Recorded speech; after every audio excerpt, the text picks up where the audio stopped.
But at least those cults gave us those lifeboat shorts. But not the feet, though. Never the feet. Never.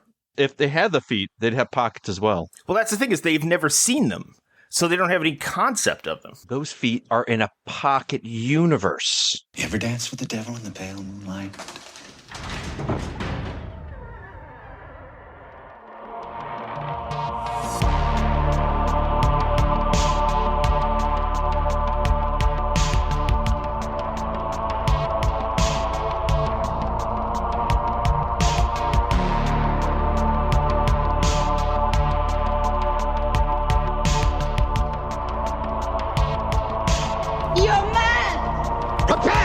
Confess, and we won't hurt you anymore. We don't like doing this at all. Never! Bring me the boar worms.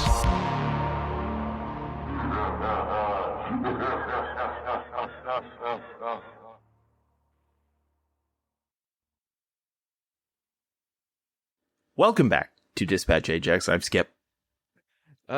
Batten down the masts, the hatches, and You're looking for swab hatches? the poop decks. There you go. Get below deck because a spectral.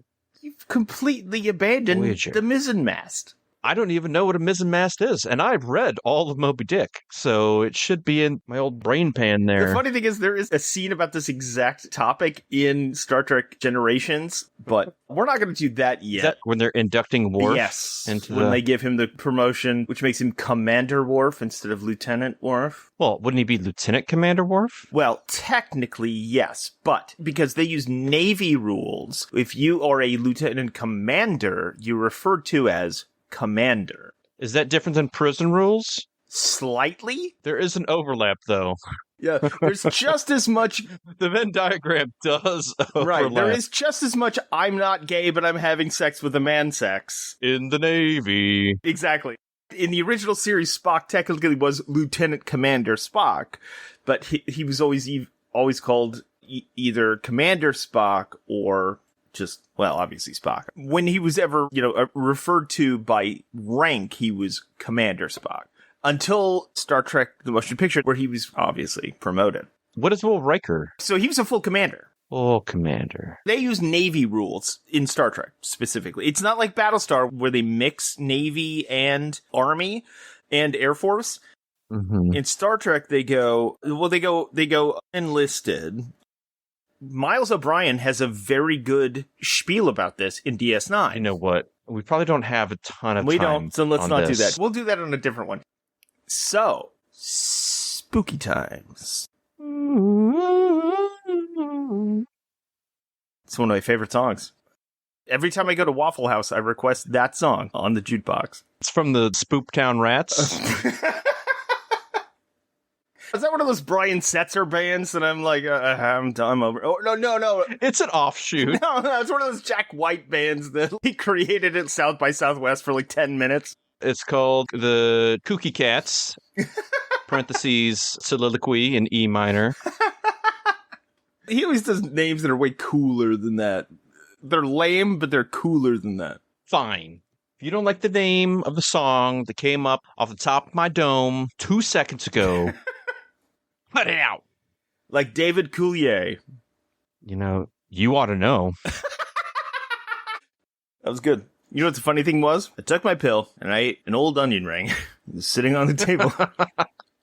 Do you think I don't know you? I know you do, and that's why we have a show. All right, so let's get to it because I know you have a time crunch. Like Mojo. Like the X-Men villain? The crunch. The big crunch. We're talking about Three Fingers Mojo?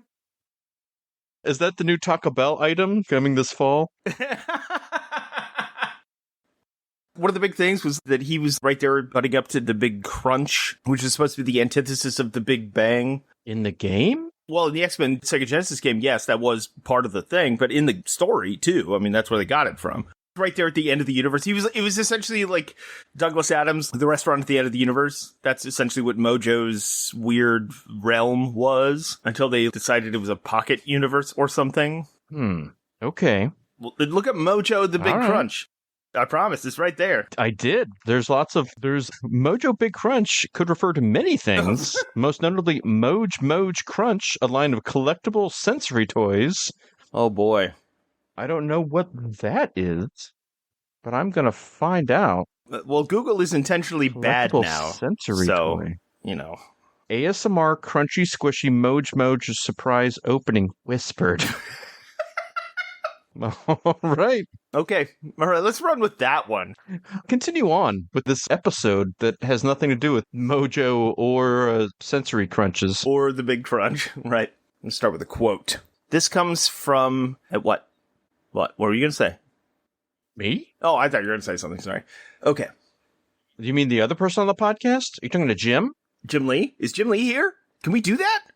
Probably not. Jim Lee is always here. In our hearts. If you touch your chest right underneath your clavicle, go down about 3 inches, do a little swirl, and you're going to feel a little indentation there. That's where Jim Lee is at all times.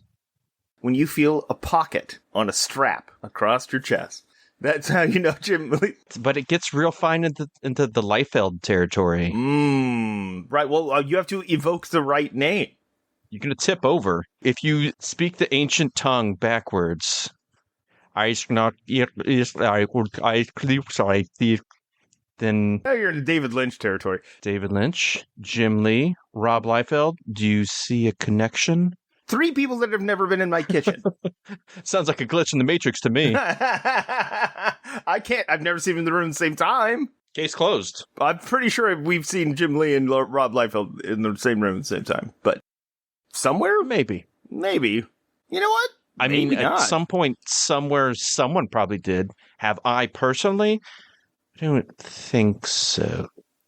Methinks not. Because I don't think they were ever both at a con at the same time together. What? I doubt that. I bet they've been there. Come on.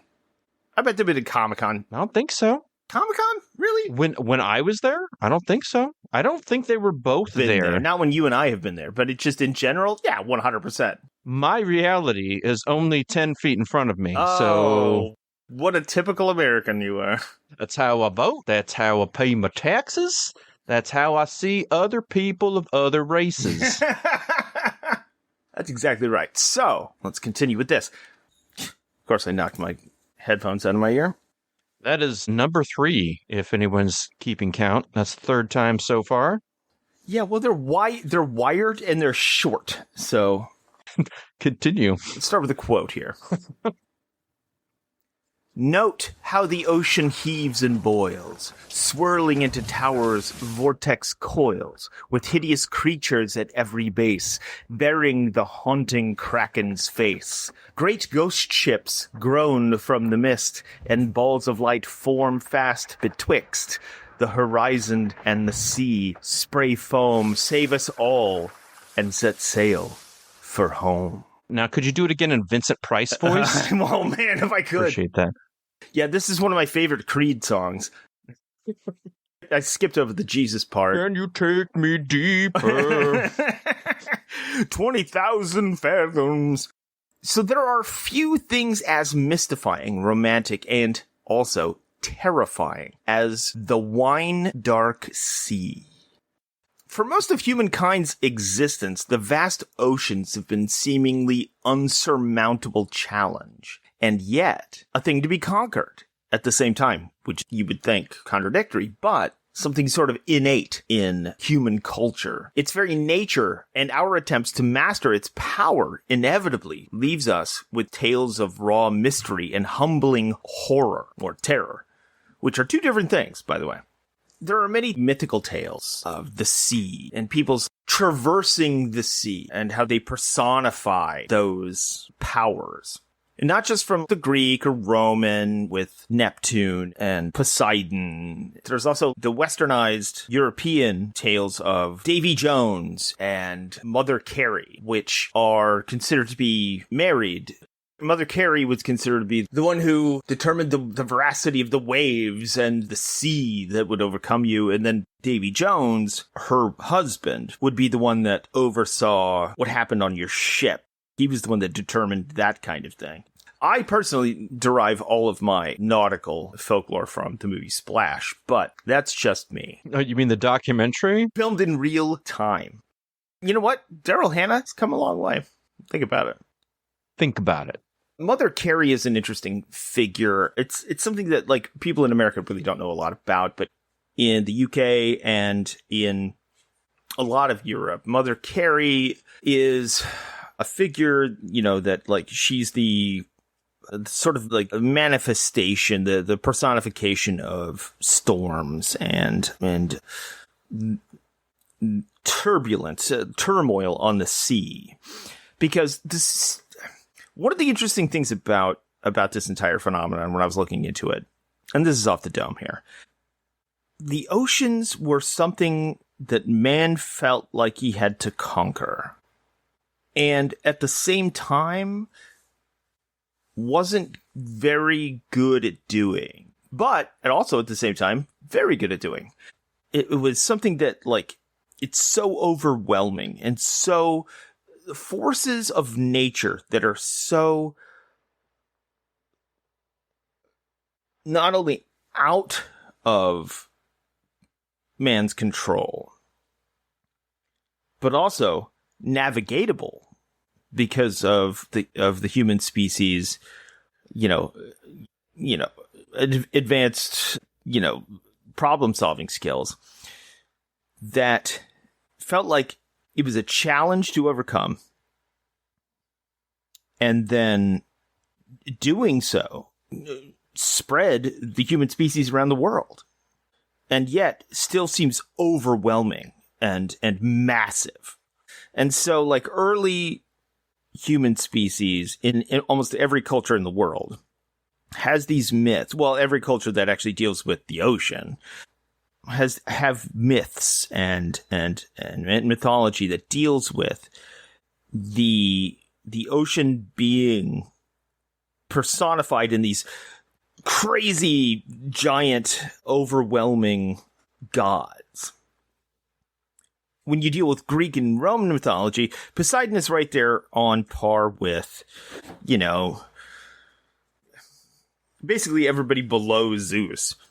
But because the Mediterranean wasn't that big, wasn't a huge thing. It is kind of an enclosed small space. The Mediterranean really is just kind of like one of the Great Lakes. It's not really all that big. But when you deal with the entire ocean, when you're sailing across the wine dark sea, it's overwhelming. And yet, at the same time, something that man needs to conquer, he feels. So he creates these legends and these mythologies that are, I think, I'm not going to say universal, but in many, many cultures that have dared to sail across the ocean. Similar. So I'm sure while I'm ranting, you looked up Mother Carey and Davy Jones.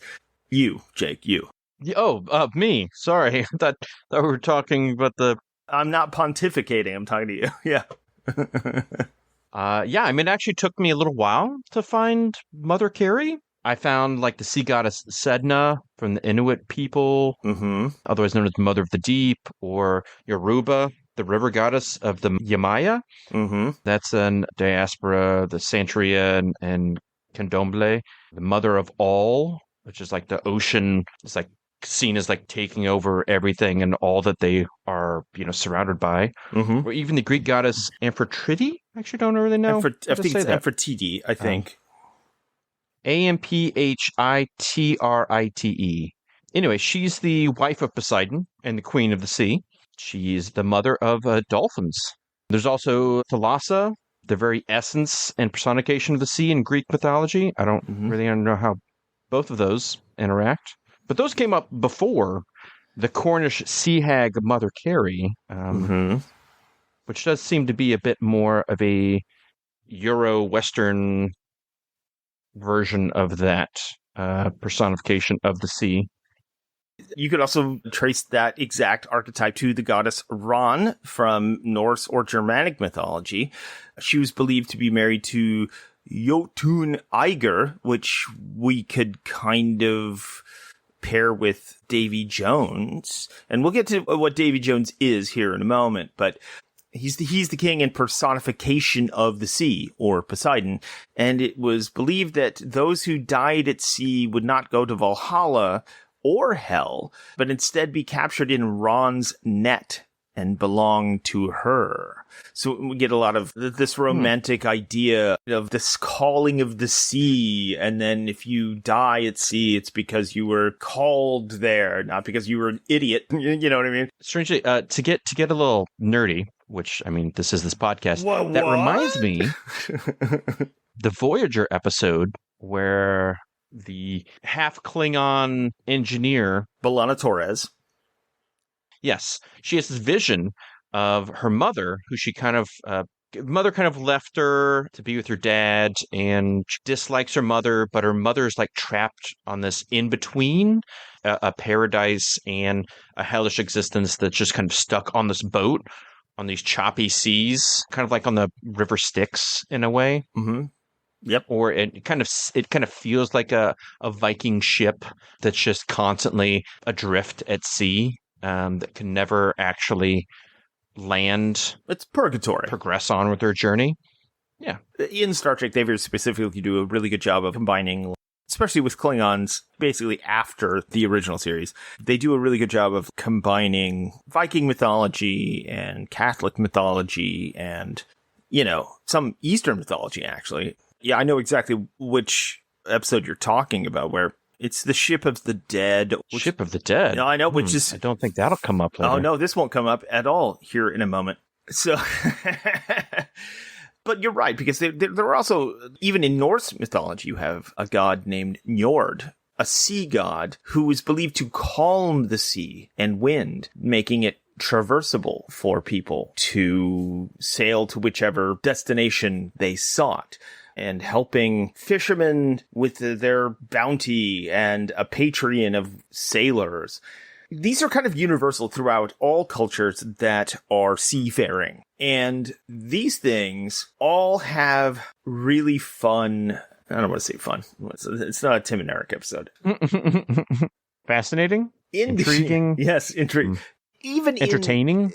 Yes, and in these also are legends about the ships themselves. And what we're going to focus on today is about ghost ships, which mean a lot of things to a lot of people in different ways. I think specifically we're going to talk about haunted ships or cursed ships in that sense. Because ghost ships are actually a thing, a category in nautical terminology, are real, but not in a supernatural way. But we're going to talk about haunted ships or phantom ships. That's funny, because when I was trying to do a little bit of research for this episode, and as I was doing it, I came upon the question, what kind of ghost ship does he mean? Is he talking a Mary Celeste? Fair question. Or is he talking a Flying Dutchman? Yes. Unfortunately, everything I looked up was the more of the Mary Celeste variety. Mm-hmm. So it's not going to be very effective. But continue. On the cursory look into this, into the research into this, it was very limited as far as what the West considers actual ghost ships or phantom ships, which by definition, loosely, are vessels that are found derelict at sea with no crew aboard and nothing to explain what happened to them. Well, no living human crew. Sure, yes. And if it's something other than that had happened, we would know about that, because that would be crazy. The thing is, ghost ships are a real phenomenon. They have inspired horror-infused stories and wild theories. This did happen many, many times. More times than even is documented, actually. Wait till we get to the North Korean stuff. It's crazy. Just so we're all clear on this, are we discussing haunted, phantom-esque ships that people have encountered over the years, or are we discussing ships that have been found that have been strangely abandoned by said crew and have been left adrift in the ocean? Both. Or both. Okay. Right. All right. And we're going to try and figure out, well, we're not going to figure anything out, but... No, we will have hard answers. This is a science-based program, and we will come to a conclusion. All we do is math, baby. Yeah, that's why I'm so good at this. That's why we're both so good at this. So what I really want to focus on, the idea that there are real ghost ships, and then sort of get into which ones are the mythical ones, which ones are actually supernatural or perceived supernatural. Because there are a few that are just like, oh, this boat washed up and there was nobody on board because they all killed themselves or jumped off board or whatever. That happens. That is what technically in real life is called a ghost ship. But then there are also ships that are ghost ships because they are, well, let's just say populated by ghosts, but are ruled by the dead and the damned. There you go. There it is. So, man, let's go back to ancient Samaria. Yeah. Our favorite time. Before Enkidu was hanging around and saw Tiamat flying about, and I like to pronounce it Enkidu because it doesn't sound as lame, and that's how Patrick Stewart pronounces it in the episode Darmok, which is a great Star Trek episode. Darmok Enchilada Tanagra. They were at Tanagra. Man, they know. Sika, when the walls fell. Shaka, when the walls fell. Fine. I didn't get it 100% right. All right? Why don't you nail me to the friggin' cross? That's the important part, though. It was a learning experience, because we wouldn't have gotten to Shaka when the walls fell if I hadn't mistaken it. See? You see what I'm doing there?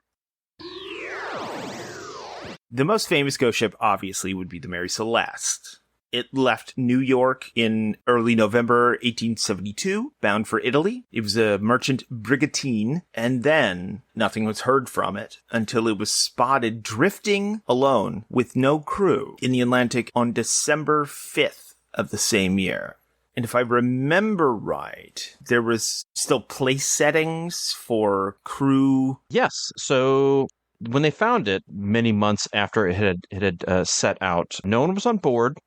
The ship had taken on some water, but not enough to be of any real concern to sinking. The cargo was mostly untouched. The last ship's log was from 9 days before, on November 25th, and made zero mention of any problems. The remains of a recently prepared meal for a child were found on board. The captain and his wife and his daughter, and then the crew, they were transporting denatured alcohol. That was Captain Benjamin Briggs, his wife, and their 2-year-old daughter. They only had a crew of 7, but it was undisturbed. And he hadn't made a log in his captain's log in 10 days. There was a lifeboat missing. Yes, there was a small lifeboat missing. Yeah, this was discovered by the Dia Gratia off the Azores. It was completely seaworthy. So what happened? There are theories that, during the salvage hearing followed, court officials proposed possible drunken mutiny, even though the alcohol cargo was not drinkable. Possible murder and piracy by the captain of the De Gratia. There's a possible murder-suicide by the captain of the Mary Celeste himself.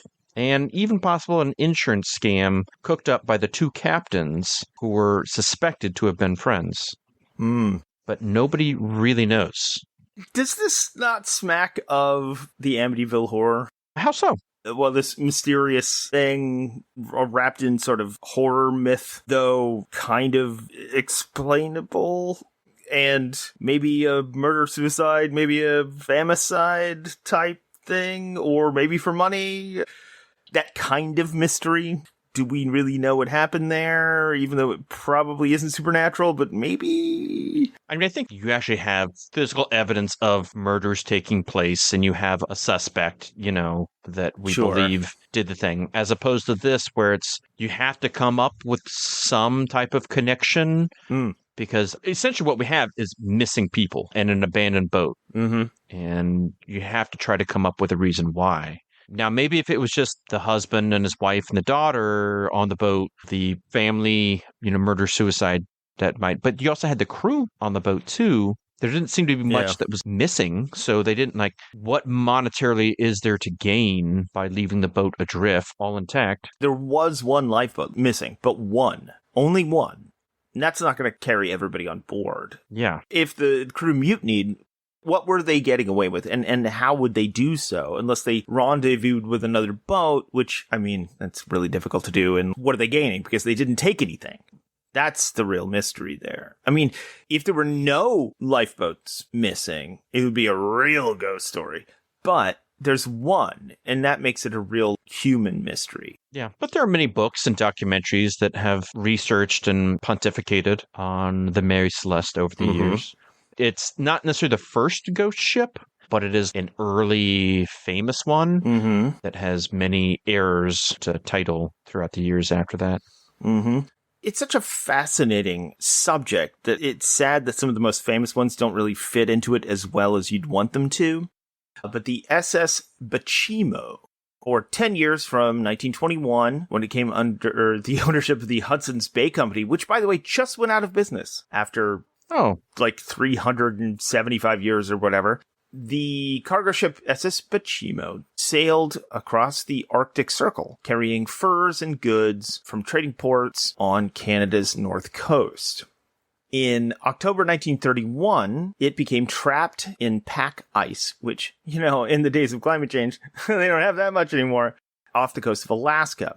It was completely stuck and had no chance of breaking out of the ice before the actual flow of the ice and the ocean would crush the ship. At that point, there was just a skeleton crew of 15, but they were evacuated by plane. Now, the men who stayed to hope to wait out the winter by living in a wooden shelter near the boat, which is kind of where you get the show The Terror, the first season. They're kind of conflating this and a different thing we're going to talk about in a second. They went through a whole cycle of blizzard and storm, and when they came out, this moored ship was gone. They thought it sunk, which, would make sense because they had horrible storm conditions.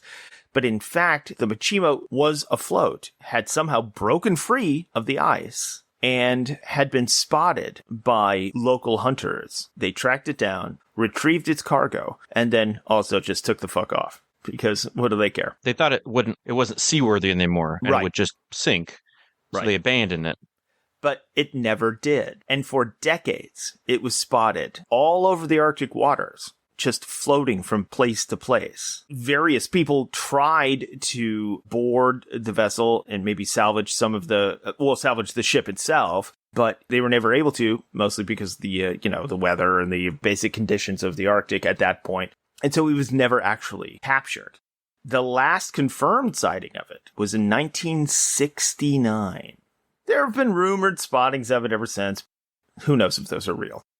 But from essentially 1931 to 1969, it floated around, bouncing around like a pinball in the Arctic with no crew, no one able to go on board. Weird. Indeed, sir. Indeed. Even more so than the Mary Celeste or that one. I think the most famous of these phenomena is probably the Flying Dutchman.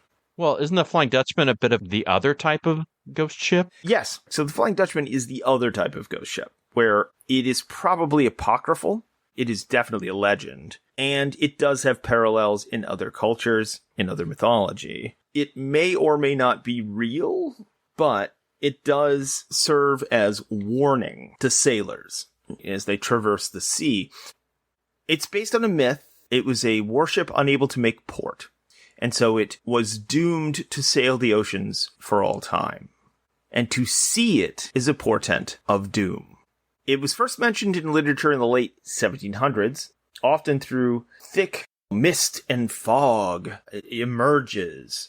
George V and his brother Prince Albert Victor apparently spotted the ship off the coast of Australia in 1881. But nobody really thinks, other than those inbred idiots. It's more of like an archetype in nautical folklore, though it's inspired poems, stories, and an opera by Wagner.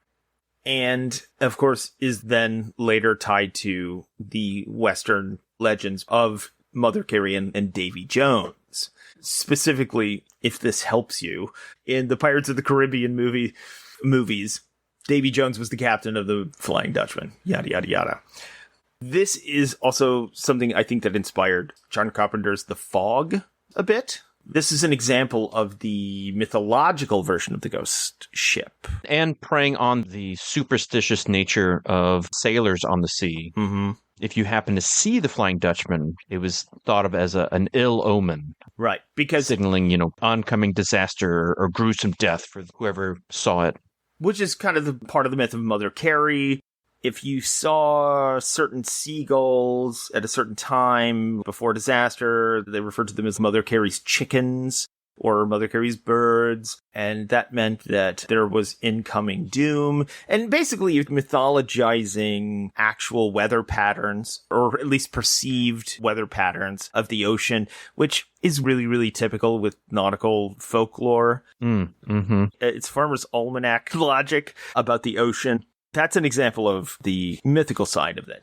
Now, there are other legitimate, what we would consider ghost ships, like the MV Joyita, which is a fascinating and, quite frankly, baffling tale. It's a yacht turned commercial vessel that disappeared in the South Pacific in 1955. It set sail from Samoa in October of that year with 25 passengers and crew. Its destination was the Tokelau Islands, which is about 300 miles away, and it never reached its destination. But 5.5 weeks later, it was discovered more than 600 miles off its course, still afloat, partially submerged. No one was aboard. 4 tons of cargo, the ship's logbook, and navigational equipment were all gone. And yet, the radio had been tuned into the international distress signal, but no SOS had ever been received by anyone. It was in international waters, so multiple governments did investigations, but there are theories, piracy, jumping ship because of some mechanical failure. There are theories that say they were kidnapped by a Soviet submarine or murdered by a Japanese fishing fleet, which, I don't know, man. If you've ever seen how they whale, yikes. January 1921, the Carol A. Deering, a 5-masted schooner built for speed, like me, baby. Directly after the First World War, the world was sort of rebuilding its economy. It was spotted off the coast of North Carolina. Now, the weird thing was it was headed for the Diamond Shoals, the so-called graveyard of the Atlantic. It's one of those Bermuda Triangle type mythical places that don't really exist, but things just happen to happen in that area. It took several days for anybody to get on board, but everyone was missing, and all lifeboats were gone. Okay, all right, I'll give you that one. There was steering damage. There was an actual communication with the ship that someone had made on the mainland, and it determined that the anchors had been lost, but no one knows why they actually left. Once again, mutiny, collision with another boat, piracy, nobody really knows. There are theories that say it was hijacked by rum runners, actual bootleggers from the Prohibition era. Once again, Russian saboteurs. It's always either Russian or Soviet, right? I mean, that's always been our boogeyman. And of course, then they bring up the Bermuda Triangle, which is its own thing. Now, the intriguing thing about that one is there was a message in a bottle, an actual, not Sting-related message in a bottle that washed up on shore that claimed it had been captured by, quote, an oil-burning boat. And then they figured out it was just some kids doing a hoax. Or it was Sting. It might have been Sting. Probably Sting. Probably Sting. Well, it could have been the rest of the police. It's still Sting-related. It's Sting-related. It's Sting-adjacent. I really don't know. That's right, history books. You got stung. I will kill him! Then there's, of course, the SS Orang Medan. This one's a weird one. It is a weird one. But it might be an urban legend. I mean, nobody really knows. No ship of that name ever appeared on official records or shipping registers. According to the story, it was a Dutch ship that passed through the Strait of Malacca off of Indonesia in the 1940s when its radio operator sent out a frantic SOS claiming the officers were dead and the remainder of the crew were too, before transmitting one final chilling message, "I die." The problem is we don't know if that was even a boat. A rescue ship with all, post haste went to the scene. But when they got there, supposedly, the Orang Medan was adrift with no crew aboard, no signs of life. But the bodies of the crew were strewn about the ship, fixed with expressions of terror, though no visible injuries or cause of death. And before the ship could be investigated, apparently a fire engulfed the ship, and the rescuers had to get clear before it would have exploded, which sent the ship into oblivion, like a 90s action movie. And I'm not sure how much there is to this one, but it is maybe the coolest one. It is cool. They were possibly smuggling dangerous chemicals. And the leaked substances, possibly in the form of toxic gases, that led to the crew's demise, which might have put them in the positions they were found, but also without any visible signs of injury, and then would have also led to a spark igniting an explosion that would sink the boat, thus never knowing.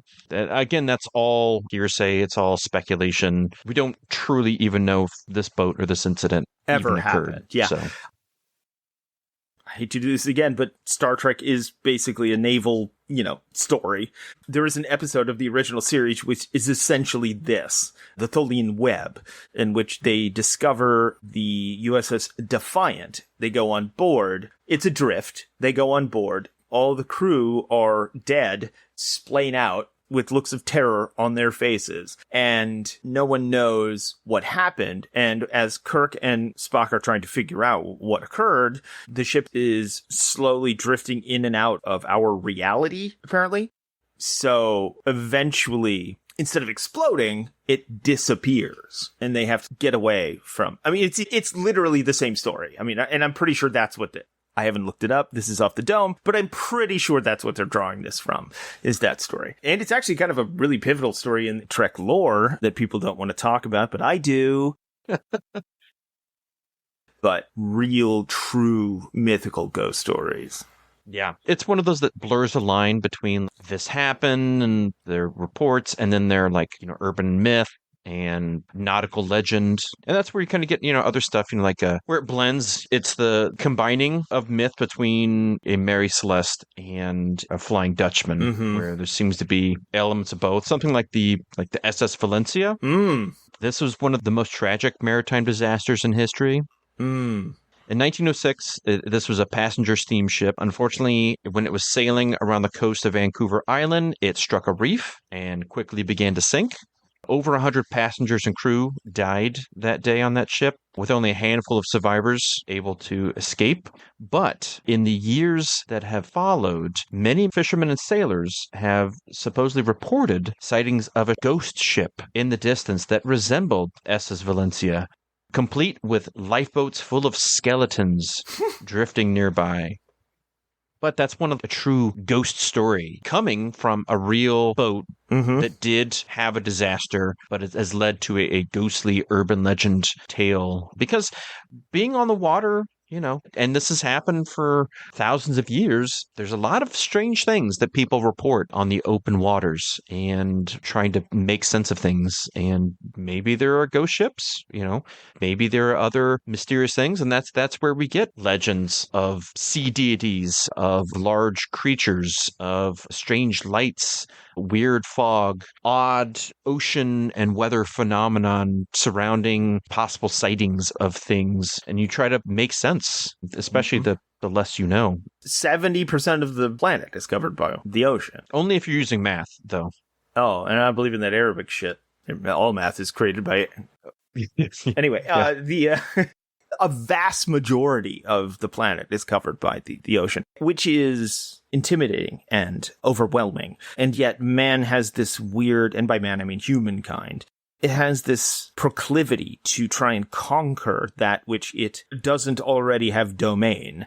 And so, hit or miss, humankind, when challenged that much, will come up with myth that explains its failure or success. There's so much in nautical folklore about luck and about fortune, about, well, if I didn't succeed, it's because of the gods, some god, or some practice that I did or didn't do. Like if a cat was on board your ship, that was good fortune or bad fortune, depending on which culture it is, or the color of the dawn, or the color of the sunset, or whether you see a seabird at what time during the day or night. Humankind has always had this proclivity for assigning meaning to things that not necessarily don't have meaning, but like trying to figure them out. And oftentimes it's reactionary and not really thought out.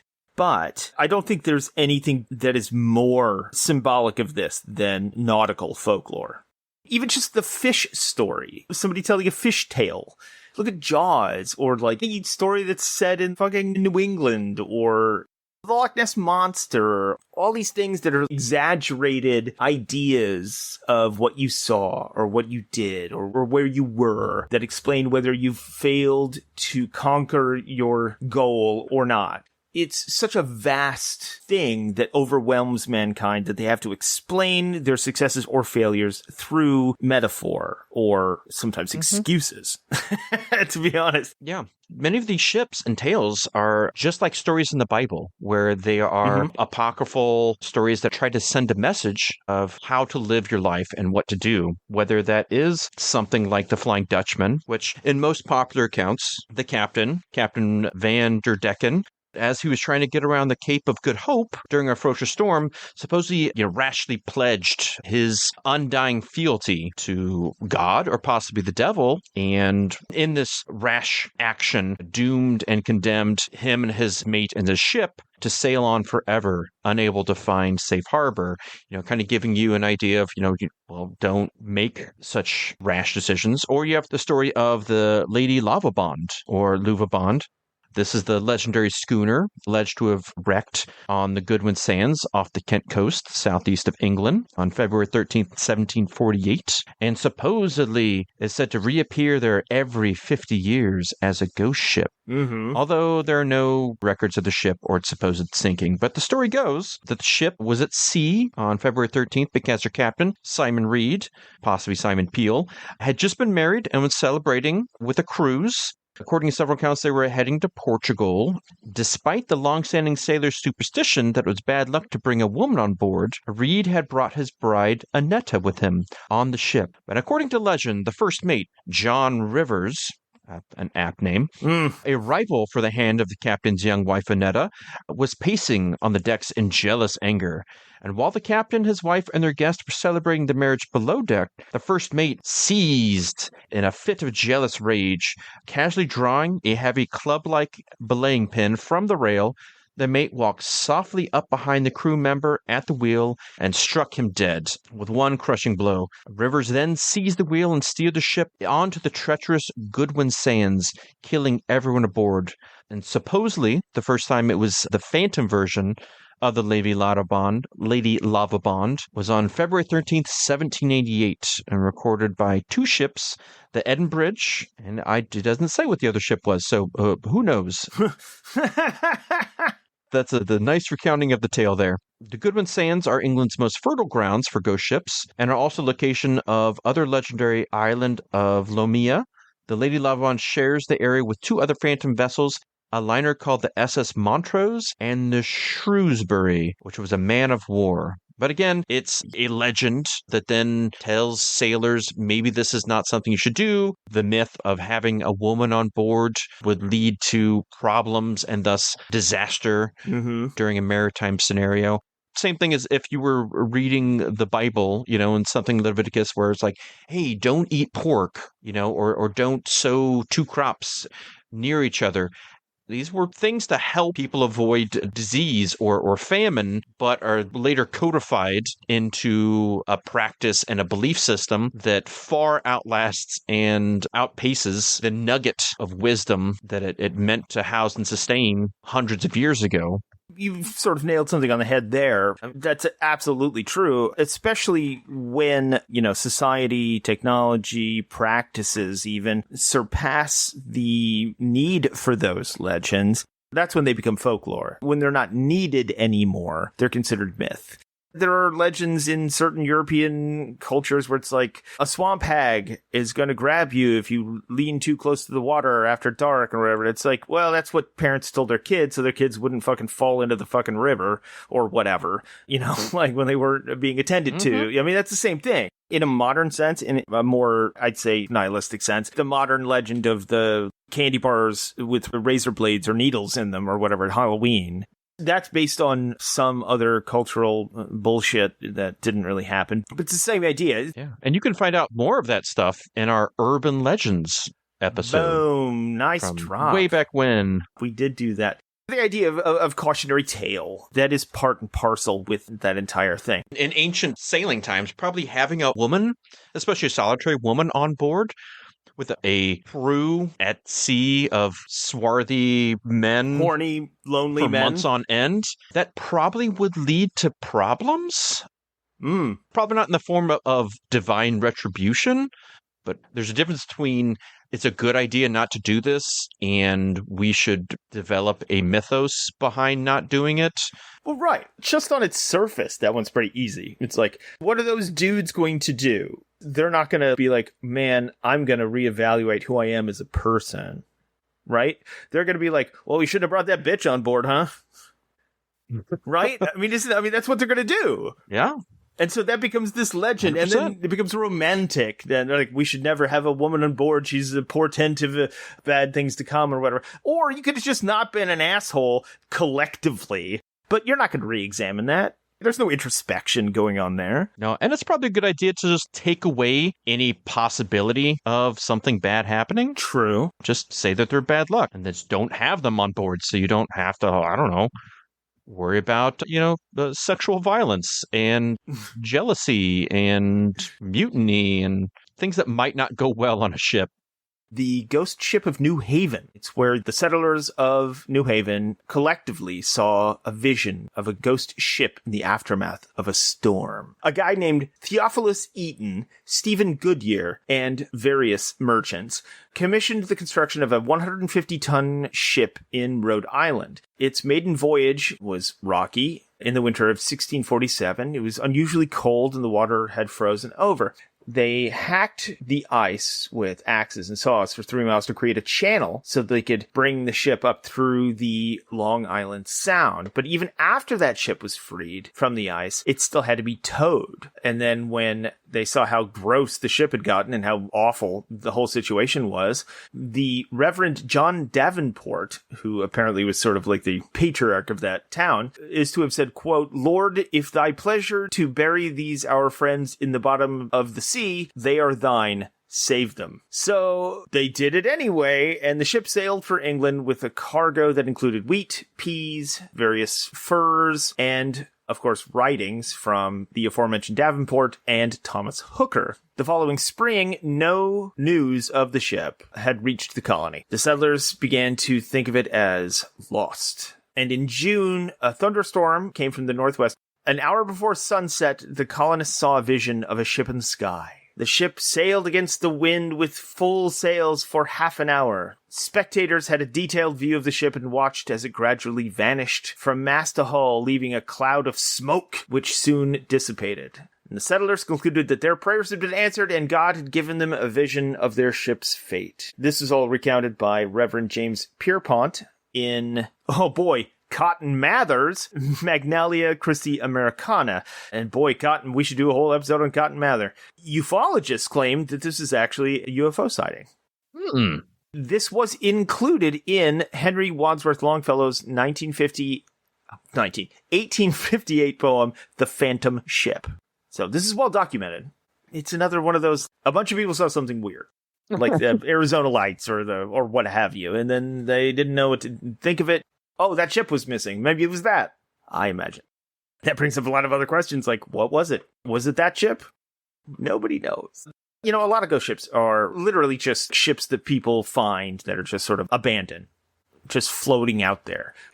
The HMS Eurydice, which was a 26-gun Royal Navy corvette, which was the victim of one of the biggest disasters in Britain's Navy ever in 1878. And she basically was an ill-fated training cruise. 319 crew and trainees.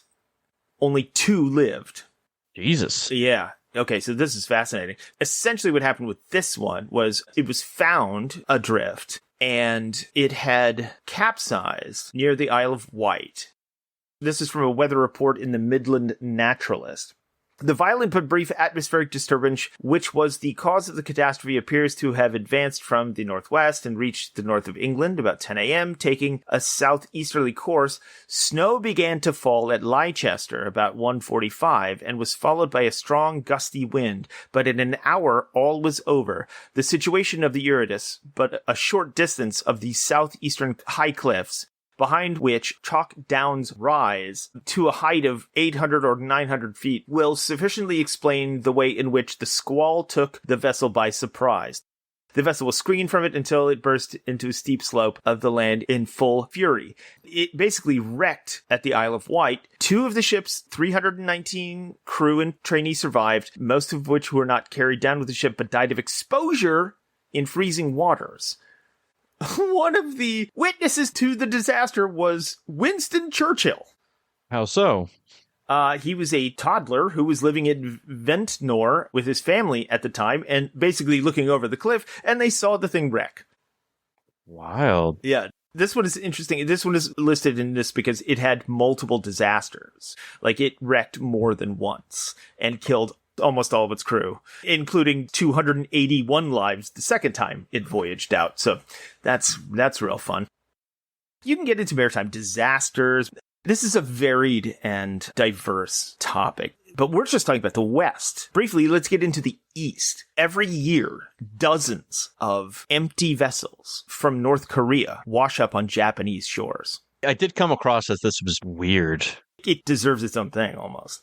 The Japanese government has no idea why. Some of their reasoning is that they're fishermen who died of exposure or starvation, because they have no material support, or they just ventured out too far into international waters. It just wasn't enough for them to get fish enough to survive because it's really overfished there. North Korea specifically often goes out for king crab, squid, and sandfish, which I didn't know was a thing. And a lot of them are nationalized. They're soldiers or sort of army adjacent. They export a lot of their stuff because of all the sanctions and the way they're closed off. Essentially what happens is they have no GPS, they have no material support inland, and they're kind of desperate. And so they keep venturing further and further out into the waters.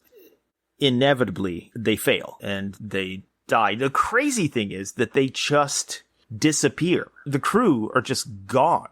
There are theories that they defect, which is possible. You've heard that with Cuba and Haiti and things like that, but if they do defect, it's probably to Japan.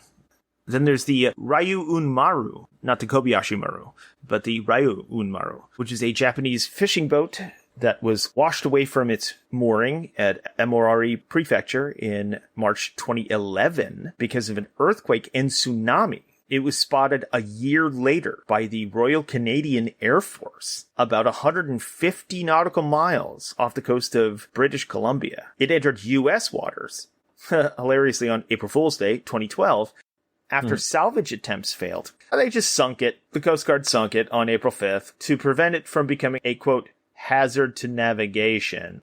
I mean, there are thousands of things we can go into with ghost ships.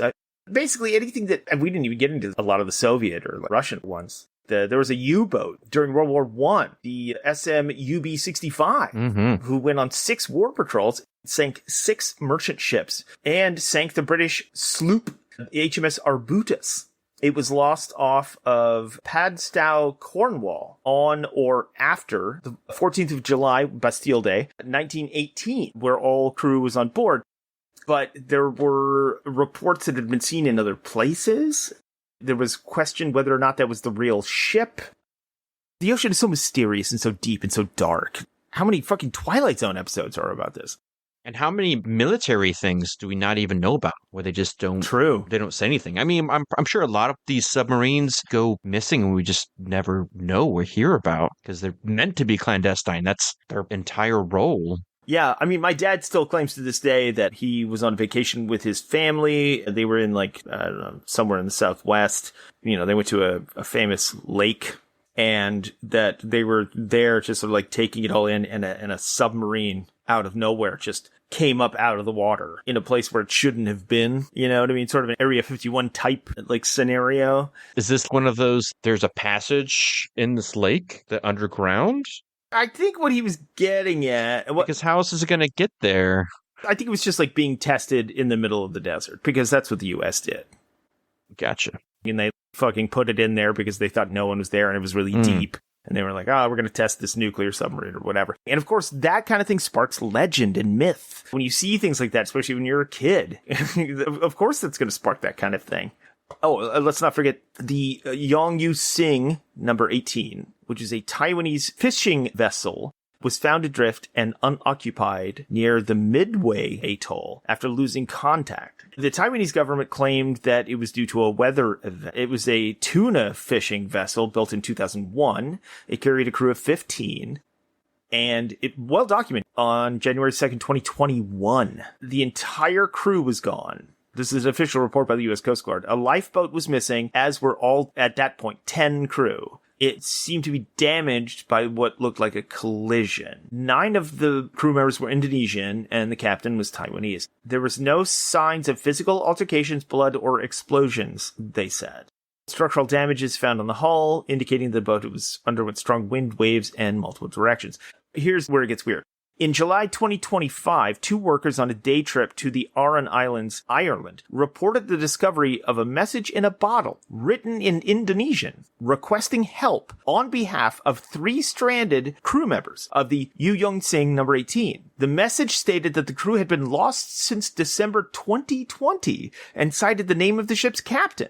The message was then turned into police and subsequently publicized, mostly on Reddit, sparking debate about whether or not it was real. So this is how we get this kind of myth. I mean, that's how you get The Terror, a fucking great show, which is, a fictionalized version of real lost ship. Not just one ship, but 2 ships. You have these moments that are real, that are tangible, that then have mysterious things happen to them, but also, in conjunction to that, sort of reinforce this mythology we have about the sea itself. You combine those things, and then we get things like the Bermuda Triangle, the Mary Celeste, the Flying Dutchman. The Titanic really never fit into that. Isn't that weird? Because, that's the biggest maritime disaster of all time. I feel like there were enough people that made it out of that. There are actual survivors, yeah, that's true. The coolest of which, by the way, was the chef.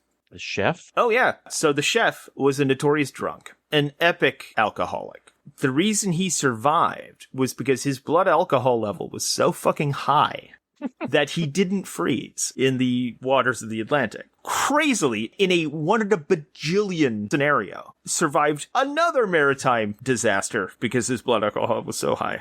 That is nuts. But very true. Charles John Jocelyn, he was the chief baker aboard the Titanic. He survived the ship's sinking and became notable for having survived the frigid water for having an exceptionally long time before being pulled into the collapsible B lifeboat with virtually no ill effects. He survived the Titanic disaster and was one of the few crew members reported to testify at the British Wreck Commissioner's inquiry into the sinking.